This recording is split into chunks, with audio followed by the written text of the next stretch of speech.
tell us a little bit about your first connection with music? Okay, good question. I guess my first connection with music was that my father was a jazz saxophone player, and every night he would put on jazz music and play to the records with his saxophone when I was going to sleep as a little baby. And that was one of my first memories, and also he played guitar and he would sing cowboy songs and Western songs about cowboys to me when I was little, and I really liked that. Right. So those were like your first influences in music? Definitely, jazz music. Jazz music and hearing like kind of the songs of the Old West, where cowboys were getting in fights and having trouble with women at bars and things, which I guess applies to my life. Okay, you're from Seattle, right? I was born in New York. Oh, you were born in New York. And I grew up in Seattle, so I'm bi-coastal. Okay. So what about your influences when you were a kid, like rock music influences? Again, my father brought home Sgt. Pepper's when I was 8 years old or something, 10 years old, something like that. And he also brought me Frank Zappa, a record called We're Only in It for the Money. And those two records really influenced me. And then I heard The Doors, and then I heard Cream, and pretty much and Jimi Hendrix, and those are my first big influences. It's like you grew up in the 60s, basically. I grew up in the late, I guess my music started around 67, hearing rock music. Oh, okay. Yeah. Okay, so you first started as a musician then. What was your first band, your first musical projects? I studied piano when I was 8 years old, classical piano, and I started a rock band when I was 13. I joined my friend's rock band. And we played at school dances, and we played. What was the name of the band? Sorry. Kobyn, K-O-B-Y-N. Okay. It was a made-up name that my sister told us we should use. And this was in Seattle, right? This was in Bellevue, Washington, which was near Seattle. Okay. Yes. So, so when did you start? I mean, I guess that as a teenager you had different bands. Yes. But by this time you were just playing music. You were not producing yet, right? No, I didn't. I didn't know how to record. I never really saw a tape recorder. No, my dad had a tape recorder, but I didn't. I made radio shows with my friends. We made funny voices, but I never recorded music, and I didn't write my own songs yet either. Okay. So when did you first start producing bands or producing your songs? I produced myself for most of my life. I didn't produce bands till much later. I wanted to learn how to write music, and I thought that if I learned how to record, that nobody would have to watch me make mistakes. I thought if I could be by myself, then I could learn how to sing and learn how to write lyrics and write guitar parts. But I thought if any engineer was watching me, that I would be too nervous to be free. Right. So I learned to record, to have the liberty of composing and singing and making experiments that nobody would hear except for me. Yeah. So you're such a perfectionist. So no, not a perfectionist. I was full of fear. Oh, yeah. I'm definitely not a perfectionist, because when I first learned to record, everything was too distorted, like it is now. I guess I made that into a style. Okay. So, and when did you realize that you could produce other bands and be happy about it? It started in New York, really, in, I'd say, the year 1998 when I moved there. So I was working on my own music for 20 years or something, recording every day my own songs. Okay. And then one person asked me if I would record them in New York, which turned into another person, and pretty soon it was a job. Right. And at first I thought I would never like to produce other people because I was only interested in my ideas. Right. But then I learned that by recording other people, I could learn a lot about mixing and sounds, and it really helped me grow as a musician. Okay, so it wasn't about your ego so much, but it's like you learned to... At first it was purely about money. Like I was gonna not survive in New York. I didn't know what to do. I ran out of money I was in one band in Seattle that was signed and we had money, but then when I moved to New York it went away. And just in time, one band, Pamela Laws was the girl's name, she asked me if I would produce a song, and I did, and then I did more, and it became a way to survive, but I found I also enjoyed it very much. Well, tell me a little bit about the first bands that you produced. The first bands I produced, as I said, the first one was a girl solo artist. She played acoustic guitar and sang, and she had drummers and bass players and guest musicians. And then from the first session, her drummer liked my drum sound, so he called his band. Right. And I was working in New York in a little underground studio, and maybe doing a song a day with different people coming down. The most the most famous band I recorded Ian Brown from the Stone Roses. He came to my studio without even telling me who he was. He just knocked on the door and said, "I need to record some vocals." But and I didn't know who he was. You didn't know anything about Stone Roses? I did. Oh, you did, but I didn't know the singer. I didn't know who he was until I heard his voice and I realized who I was recording. And then I asked him. I know this guy. Yeah, I know this voice, and it said his name was Ian. And I asked him if he was Ian Brown. He said yes, and so that was very fun. So did he release that material, or? He was doing a guest vocal on an 808 State record, and it wasn't probably released what I made. Right. I was just making a demo for him to go to England to record with them. Okay. Well, so I guess that then you met these guys from the Strokes, and that's when you became sort of famous, right? I guess that's how it happened. Yeah. Right. I was recording many bands in New York after a while, Right. and they were one band out of like 30 that I recorded that year, and Right. they got known. How did you get to meet these guys from the Strokes? Because I went to a certain club called Luna Lounge every night to see free concerts and tell the bands to come record with me so I could keep making money to survive in New York. So they were one band that I just said, "Hey, I have a studio across the street. Do you want to come make a demo?" And they came and made a demo of 3 songs. Wow. I don't know if you want to tell us a little bit about the recording process of that particular record. Yeah, there's one interesting story I'll tell, which was when they came to me, they said, "We want to make a sound that nobody else is doing right now. So if you can think of a thing that no one else is doing, then we'd be very happy with that." Right. So I thought, what is everybody doing? They're using Pro Tools with 64 channels of sound and trying to make the biggest sounds ever by putting samples of drums under the real drums and adding tambourines, backing vocals, trumpets, synth, making it big. Because you couldn't do that before, very easily, before computers and Pro Tools. So I thought what people aren't doing right now is just recording a band with microphones all playing in one room together. And that's what we did. Okay. So that's how we recorded it. We had 8 microphones, and the band played the song in the room, and that's what you hear on the demo. I gave them the sound of them playing together instead of a production where everything was carefully recorded in little sections very cleanly and then built up as a production. So I didn't tell them what chords to play. They had their own music and their own sound, but I helped capture a feeling on the recording. It was like a live recording, so to speak. It was kind of like a live recording, but also because I was in a studio and I had good microphones, I could, I had control. I had a certain amount of control as well. Okay.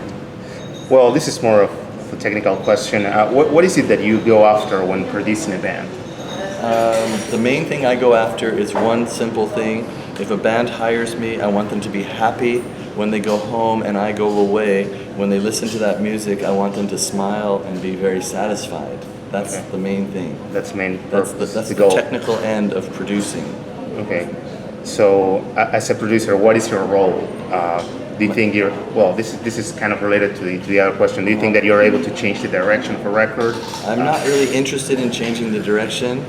I'm interested in being like an archangel with a fiery sword and a shield, getting rid of everything that could possibly stand in the way of the band realizing their dreams. Okay? So I will be like a kung fu guy to make sure that they're happy and calm and creative, and that nothing is slowing down their progress towards their dream of their sound. Right. So you try to understand their vision of things, and then you adapt to that.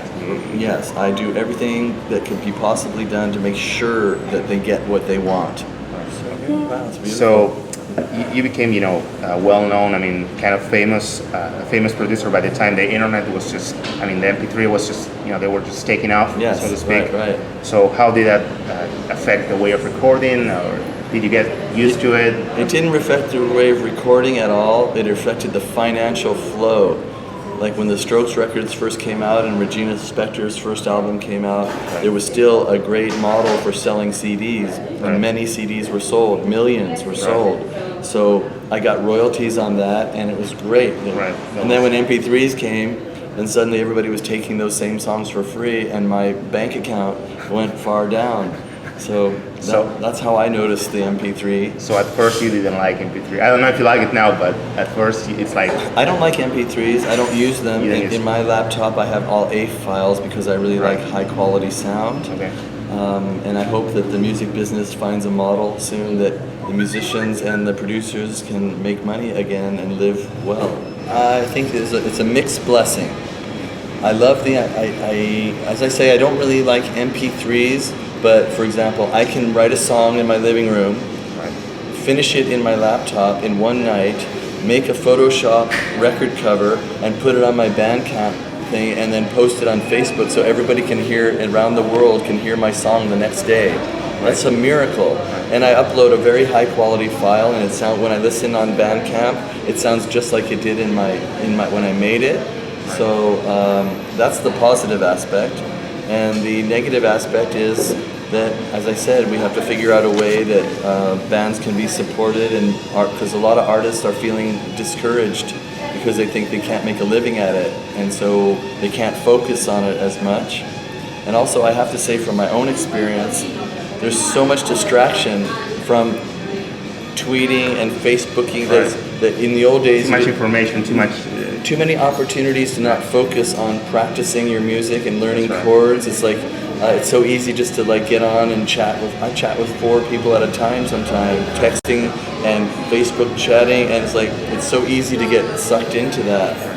So well, I understand that you're from Seattle, so Yes. I was wondering, did you like the grunge movement? I loved the grunge movement for many reasons. The best reason was that Seattle always had a lot of talent, but it was undiscovered. And for that brief 3 or 5 year window, Seattle was the #1 place for music in the whole world. So when I grew up, there was like one club that had live music, original live music on a Wednesday night. In the grunge movement, there were 10 clubs open every night of the week, packed with people. It became a very exciting place to live at that moment, yes. So you were part of the movement. I mean, you had bands at the time, right? You were part of the band. I was living in New York and Los Angeles at the time that that Seattle became famous, and I decided to move back to Seattle to cash in because I'd already worked there for a couple decades with nobody paying attention, so I might as well go back and when it was happening.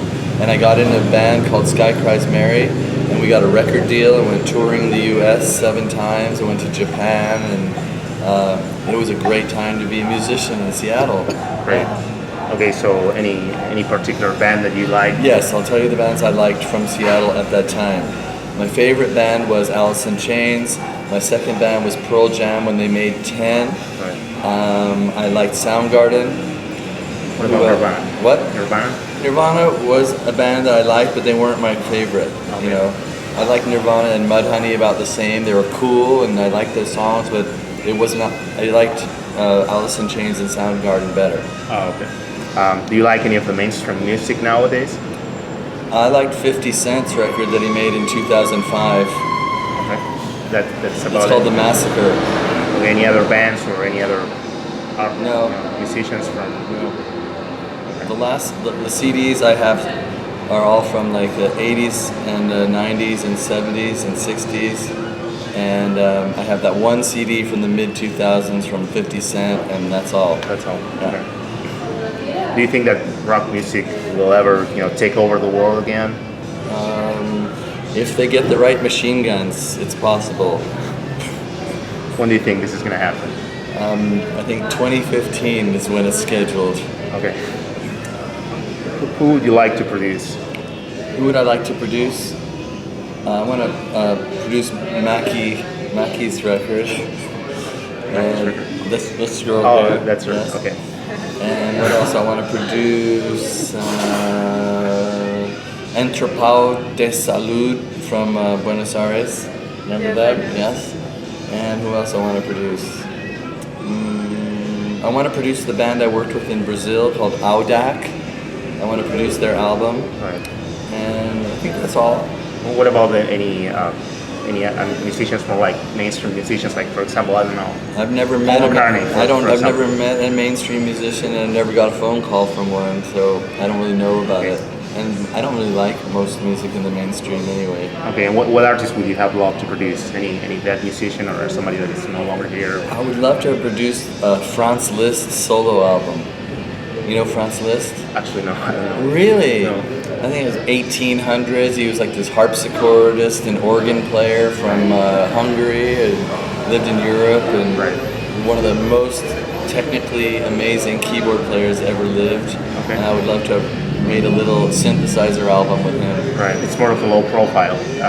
I mean, the bands that you like are more like underground bands. I don't know. I just, for some reason, the music I like to listen to rarely ever makes it into the mainstream. Right. There was a couple. Led Zeppelin was one. Beatles were one. They were bands I liked that made it into the mainstream. Oh, I see. Well, I don't know. What are your plans for the future? My plans for the future are to go get some Velcro to make my pedal board, because I'm playing a very important show this week in Argentina with Zero Kill at the Podesta Club. And my other important thing is to try to figure out how to keep my guitar in tune so that I can play my songs properly. So when are you going to be playing? This week? Yeah, Thursday, the 27th at Podesta in Palermo, okay. Soho. I don't know. Who was the most influential artist that you met? That I met? Right. Influential artist that I met. That's a good question. I gotta think of any artist that I met that's influential. Julian Casablancas and Regina Spektor were both very influential on the world, and I met them. Influential on me, I met Ray Manzarek from The Doors in Tokyo, and he was a huge influence on my idea about music. And I met Wendy Carlos, who did the music for Clockwork Orange, and she wrote Switched on Bach. She made the music for Switched on Bach, and she was a huge influence on my idea about sound, and I met her, and that kind of changed my life. Okay, well, speaking of Regina Spektor, what do you have to say about her? I mean, I understand that you produced just one record. Just one, but it was a good one, Soviet Kitsch. And all I have to say about her is she was one of the most interesting and talented musicians I've ever met in my life, and I had nothing but fun working on that album. Right. Why did you part ways with her after that first record? Did you say why or when? Why? Why did you part ways with her? Why did you stop producing her? I mean, what was... I think that when she met me, I think she enjoyed the sound that we had, and then she wanted a different sound, so she went with a producer that could give her a different sound. Oh, okay. Yeah, if you listen to the next record she made, it's quite different than the one we made in sound. So you can see where she was going. Okay. Well, this is more of a personal question. What about, are you planning on continuing your life like this, traveling a lot, recording bands? Or are you planning on, I don't know, starting a family, I don't know, or... Yeah, I think I'm going to travel for about 10 more years and then settle down and get a farm and raise some animals and corn.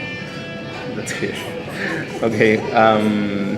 Does it bother you to be, widely recognized more as a producer than as a performer?